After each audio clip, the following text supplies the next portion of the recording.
সন্ধেবেলা টিফিনের জন্য আমি একটু পাস্তা বানাচ্ছি। পাস্তা তো অনেকে কড়াইয়ের মধ্যে করো, সেদ্ধ টেদ্ধ করে অনেকে করো। আজকে আমি চটজলদি পাস্তা বানানো দেখাবো। যাদের হাতে সময় কম, সকালবেলা বাচ্চাদের টিফিনে দিতে হয়, জন্য কিছু টিফিন তো ব্রেকফাস্ট তো বানিয়ে দিতে হয়। তো এইভাবে চটজলদি পাস্তা তোমরা বানিয়ে দিতে পারো। আমি এখানে আজকে পাস্তাটা নিয়েছি, এখানে একটু কর্ন নিয়েছি, ভেজিটেবলস বলতে লাল ক্যাপসিকাম, হলুদ ক্যাপসিকাম, টমেটো, পেঁয়াজ, একটু গোটা জিরে নিয়েছি, আর একটু কাঁচা লঙ্কা এখানে কুচিয়ে কয়েকটা দেবো। তোমরা যেরকম ঝাল খাবে সেই হিসাবে দেবে। এবার দেখো আমি এখানে কুকার নিয়ে নিচ্ছি, কুকারে আমি পাস্তা করবো, চটপট হয়ে যাবে। যাদের হাতে সময় কম, টাইম নেই, তারা এইভাবে পাস্তা বানিয়ে ফেলতে পারো। কুকারের মধ্যে আমি একটু সাদা তেল দিয়ে দিয়েছি অল্পই। এবার এখানে আমি একটুখানি সাদা জিরে, গোটা জিরে ফোড়ন দেবো।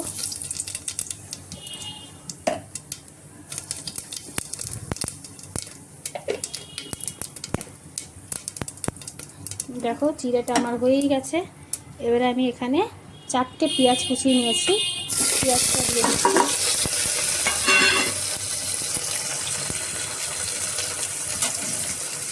পেঁয়াজটা একটু নাড়াচাড়া করে নেব।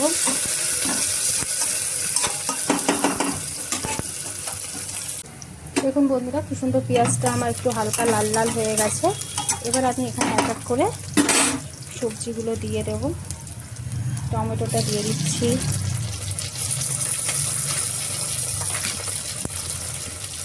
ক্যাপসিকামগুলো দিয়ে দিলাম,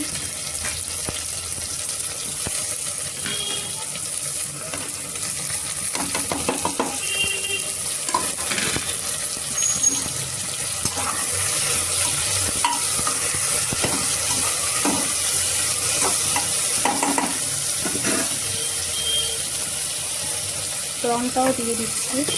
তোমরা চাইলে প্রন দিতেও পারো, নাও দিতে পারো।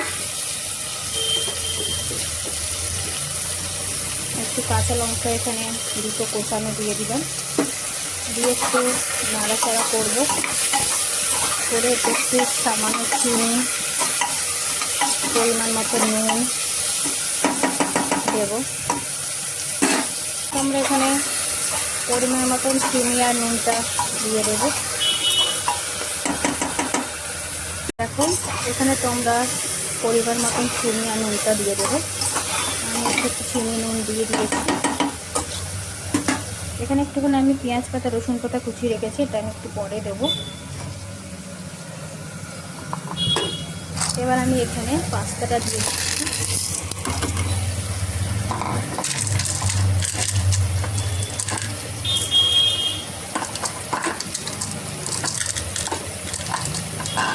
তাড়াতাড়ি হয়ে যায় এইভাবে বানালে। তোমরা চাইলে একটু কাশ্মীরি লঙ্কা গুঁড়োও দিতে পারো।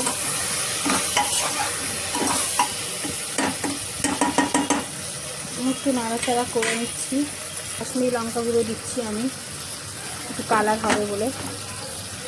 তোমরা চাইলে দিতেও পারো আর নাও দিতে পারো। তোমাদের যদি এই রেসিপিটা ভালো লাগে অবশ্যই লাইক, সাবস্ক্রাইব করো, কমেন্ট করতে ভুলো না বন্ধুরা। এবার দেখো তোমরা চাইলে পাস্তা মশলাও দিতে পারো, তো আমার কাছে পাস্তা মশলা নেই, আমি ম্যাগি মশলা দিয়ে দিচ্ছি।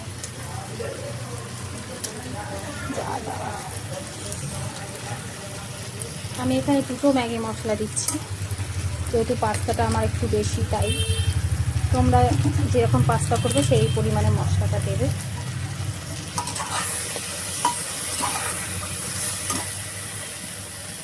এবার আমি পেঁয়াজ আর রসুন পাতাটাও দিয়ে দিচ্ছি, দিয়ে আমি এবার জল দিয়ে দেব।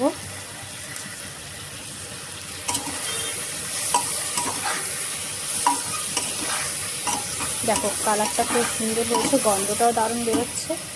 এবার আমরা এখানে আন্দাজ মতন জল দেব, খুব বেশি জল দেবো না, এটা পুরো মাখা মাখা হবে। দেখো জলটা দেখেছো কতটা দিয়েছি পরিমাণ, একদম অল্প। কুকারে খুললে এক সুবিধা। ঢাকনা বন্ধ করে দিয়েছি, একটা সিটি পড়লে আমি বন্ধ করে দেবো, তারপর তোমাদেরকে দেখাচ্ছি কেমন হলো পাস্তা। কুকারের ঢাকনাটা খুলে দেখি, একটা সিটি দেওয়ার পরে বন্ধ করে রেখে দিয়েছিলাম। দেখো সুন্দর সুন্দর কালারটা হয়েছে, দেখো এখনই আমার জিভে জল আসছে। তোমরা অবশ্যই বাড়িতে বানিয়ে দেখো। এটা তোমরা চাইলে একটু চিকেনও দিতে পারো যদি মনে করো। আমি একটু ডিম দিচ্ছি, এখানে 2টো ডিম ভেজে রেখেছিলাম, ডিমটা এখানে দিয়ে দিচ্ছি লাস্টে। ডিমটা দিয়ে এগ পাস্তা হয়ে গেল আমার। তোমরা এইভাবে বানিয়ে ফেলো, আর অবশ্যই জানিও কমেন্ট করে কেমন লাগলো চটজলদি ব্রেকফাস্ট। একটা দেখিয়ে দিলাম তোমাদের, দেখো কালারটা কি সুন্দর হয়েছে, জিভে জল আসছে না? তাড়াতাড়ি চটপট করে ফেলো বাড়িতে। টাটা, বাই বাই, সবাই ভালো থেকো, সুস্থ থেকো।